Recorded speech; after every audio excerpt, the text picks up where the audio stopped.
Alright, let's actually talk about something that people fucking care about. Fucking Logan, man. Look.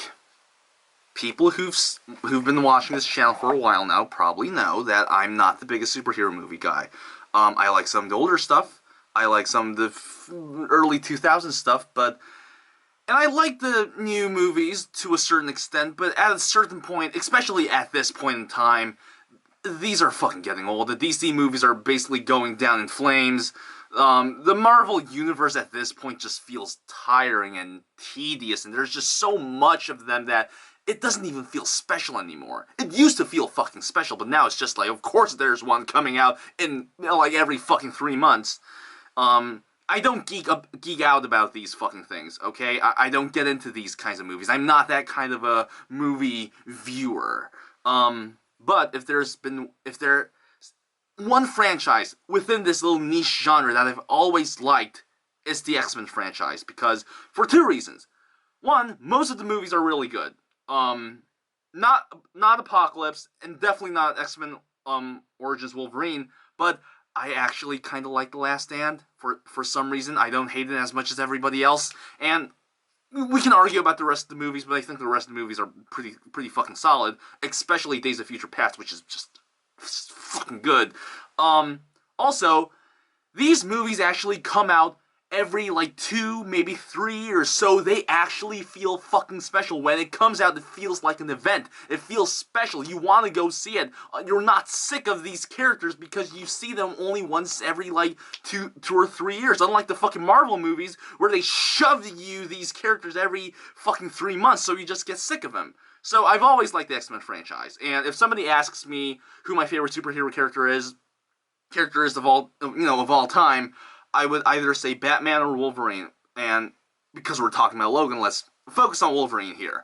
Why is Wolverine my favorite superhero character of all time? Well, he's interesting, he's tortured, he's got, this really fucked up backstory, he's always pissed off, Hugh Jackman plays him, and, Hugh Jackman's a really solid actor, he comes from the fucking theater, he's badass as fuck, he's unstoppable, and because he's so fucked up, you can actually sympathize with him, and although he's a guy with fucking steel claws coming out of his fingers, there's some goddamn humanity to it, and maybe because of that, I've always kind of seen him as this really invincible character within this, niche genre. So, in Logan, seeing him being old and weak and very vulnerable actually kind of got to me on an emotional level that I did not expect it to.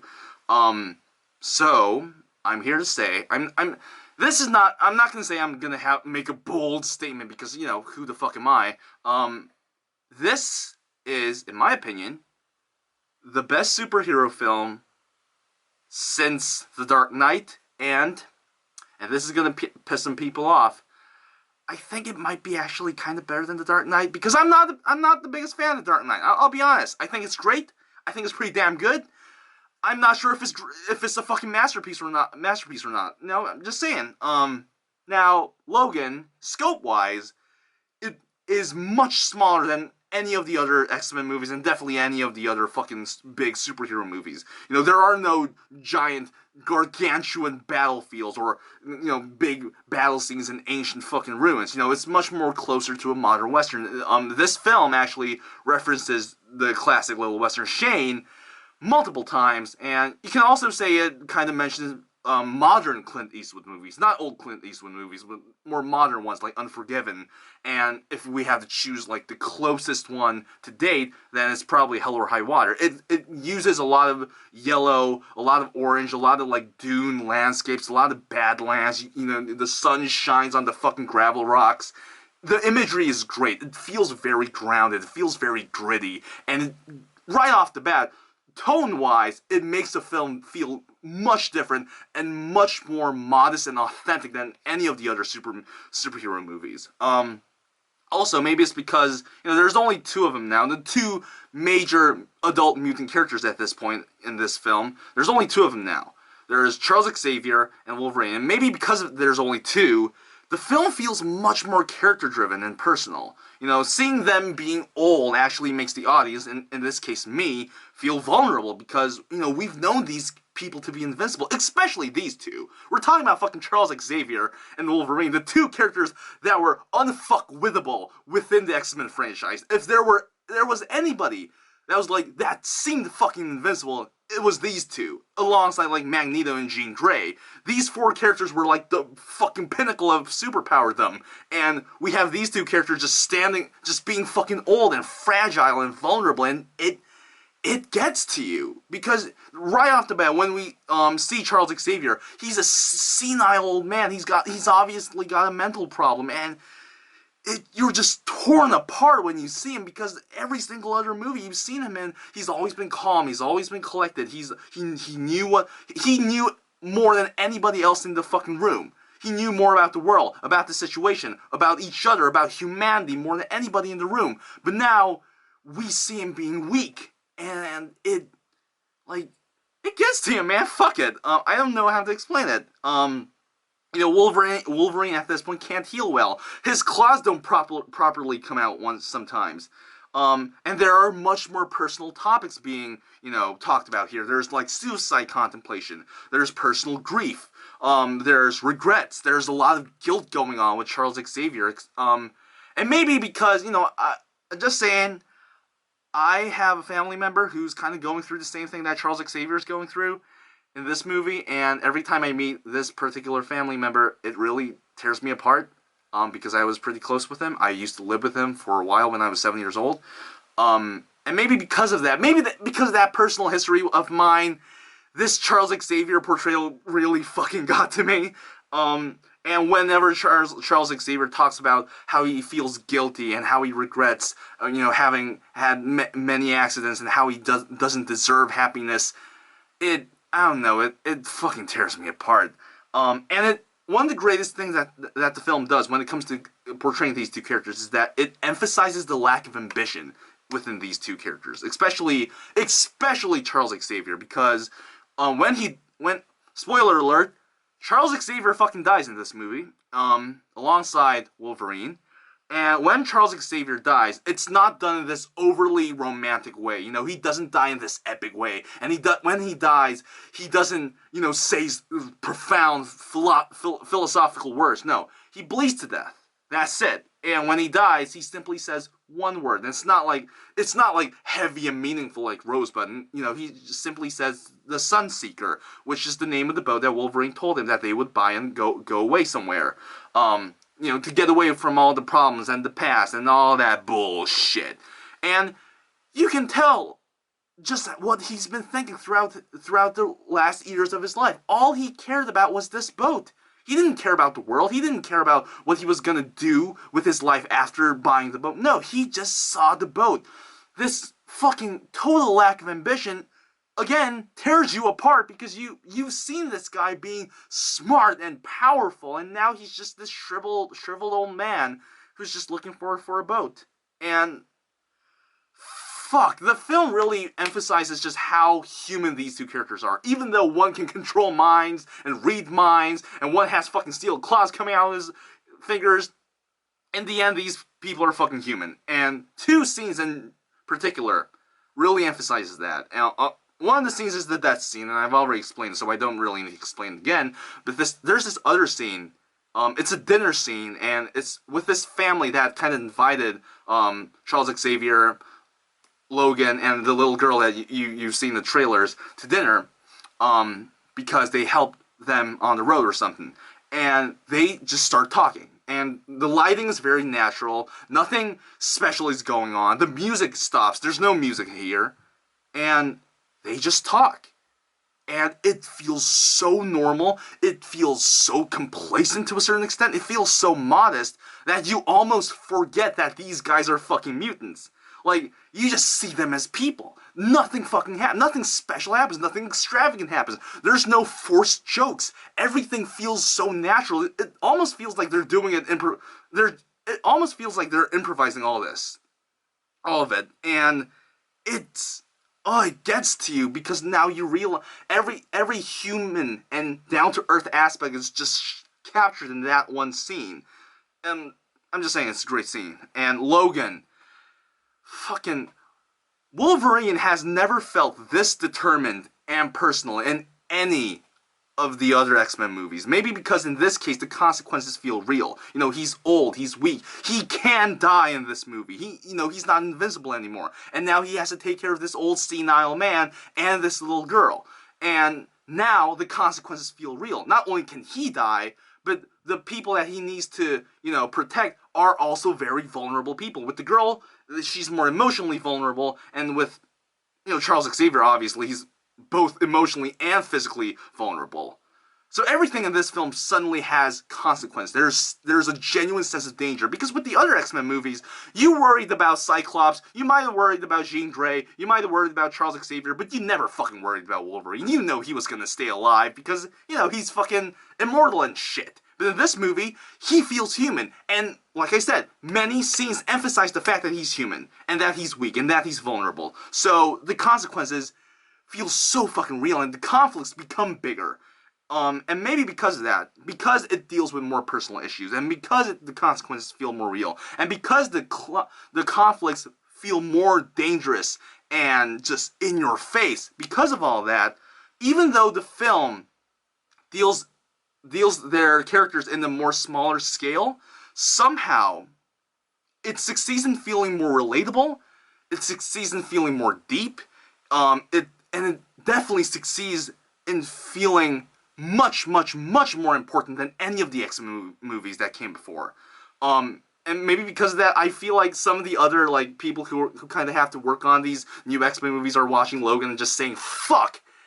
How can we fucking follow this shit? I mean, this movie basically nailed everything. And it really did. Acting-wise, they're hitting some fucking peaks here. Hugh Jackman. It's so good, because some of the scenes he has to kind of show restraint, and he's really good at this shit. Patrick Stewart, I mean, obviously, he's always been a great actor, and the way he performs this senile character, this character with a mental illness at this point, it just feels so fucking real that it almost hurts. And the little girl, she's actually really good, not only in feeling menacing, but she's really good at screaming. Like, her screams are so ear-piercing that it really sounds like a little animal, and, again, great presence. The violence, I feel like the R rating in this case is very much so deserved, because, and I feel like it's important, when it comes to the portrayal of, especially, Logan, because, like I said, the consequences feel real, so the violence should feel more real. And, in other superhero movies, when somebody gets shot, there's no real blood, there's no real gore, but in this film, fuck it. Gore everywhere. Bloodshed every fucking where. When Wolverine gets hurt, there's gonna be blood, there's gonna be some fucking scar tissues going on. It makes him feel weaker. And that's the point of this portrayal in this film. So I say, go ahead. The R rating is totally deserved. In Deadpool, it's supposed to be violent because the character's violent, and the true trace of the character is supposed to be violent. In this case, it actually serves a point. It actually serves to make the character feel more vulnerable and real and more human. So I say, go ahead. It totally works. And yes, the film does kill off Wolverine. It is so satisfyingly done, though. It's so poetically done. It's so emotional, and just with the perfect fucking movie quote to end him on. They quote this great line, just a great collection of lines from Shane, and I saw grown-ass men, and people, guys around my age in the theaters fucking crying. People were genuinely crying after this movie, and I almost came close to crying, but I saw this with my dad, and it just kind of felt weird crying right next to my dad, and my dad was not crying at all, so I just thought, okay, I'll just hold it in. But everybody was fucking crying. It is a genuinely emotional scene, especially when the little girl quotes Shane and says something along the lines of now the guns in the valley will be silent, and somehow that line really resonates with me, especially when it comes to the portrayal of the character of Wolverine. Yeah, and when he dies, there's just this sense of realization that this guy's basically torn apart to shreds on the inside. He's seen his friends die, sometimes twice, because the Days of Future Past being part of this canon, you know, and you've seen this guy going through so much, and now he's kind of like dying peacefully, well, in pain to a certain extent, but now he kind of feels this relief that comes from death. And you're just as torn apart inside as much as that fucking character. Yeah, it ends very satisfyingly. I think this is and that really just makes, to me, that's why this film is so great. You got this really iconic character within this genre, and you're ending him off. You're sending him off. You're saying, yeah, we're done with this character. You have to nail this shit. If you screw this up, this is gonna be on you for the rest of your life. But no, this director, this guy, fucking nails it. It's emotional, it's quiet, and it's just done just perfectly. And there's no cop-outs at all. Just ending it on a clean note, on an emotional note, and it's great. Which is something that I feel like is really lacking in a lot of these fucking superhero movies. Because they always need to make a fucking sequel, but in this case, they know that this is the end, and they're not fucking around. And I love the fact that they did this. If I had to, like, point out flaws in this movie, it's mostly nitpicking. Like, I feel like the film should have been, like, set further into the future. I feel like, 2029 is not further in the future. It's not further enough. It's not far enough in the future, because Wolverine should not be this fucking old in 2029. Like, he barely changed between D-Day and, like, the year 2000. He barely fucking aged. And suddenly he's, like, this old in this week. No. Doesn't make any sense. 2, when Charles Xavier dies, Wolverine buries him, and for a moment it's very emotional and very sad, but then it kind of turns into this strangely, unintentionally comical atmosphere. Suddenly the mannerisms all become very funny, and it sort of ruins the moment. I feel like they should have kind of made that, that dreadful mourning period a little bit longer. Just, like, maybe 2 minutes longer. Just saying. And the villains are kind of boring. They're slightly one note. They have literally no humanity at all. They're not memorable at the slightest. But I'd say that's a nitpick. In other films it wouldn't be, but in this case it's a nitpick because, it's called fucking Logan, and it's the end of this character. Of course this film is about him more so than, the villains, and I feel like they've done so much more with the main characters, Charles Xavier and Logan in this case. They've done so much more with these two characters in this film compared to, like, other films dealing with their main characters that I kind of forgive them for giving me such really fucking unmemorable villains. So yeah, I would say you should definitely go and watch it. Even if you hate superhero movies like me, I don't hate them, but I am getting sick of them.